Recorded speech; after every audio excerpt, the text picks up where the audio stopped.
আপোনালোকে বাৰু মোৰ লং ভিডিঅ'সমূহ চালেনে যদিহে নাই চোৱা তেতিয়াহ'লে সোনকালে মোৰ চেনেলটোত গৈ লং ভিডিঅ'সমূহ চাই ল'ব এতিয়া আমি গোটেইবিলাক ওলাইছোঁ মালিনী থালনৰ বুলি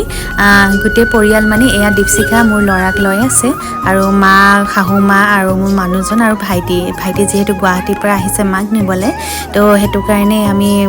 ফুৰিবলৈ অলপ ওলাই গ'লোঁ এয়া মালিনী থান হয় মালিনী থান কিহৰ বাবে বিখ্যাত অলৰেডি মই মোৰ আগৰ ভিডিঅ'সমূহত দি দিছোঁ লং ভিডিঅ' তো সোনকালে গৈ চাই ল'ব কিহৰ কাৰণে বিখ্যাত হয় আৰু এয়া পাহাৰ মানে মন্দিৰটো যিহেতু পাহাৰৰ ওপৰত হয় তো সেইটো কাৰণে এনেকৈ মাক ধৰি ওপৰলৈ লৈ যাবলগীয়া হৈছে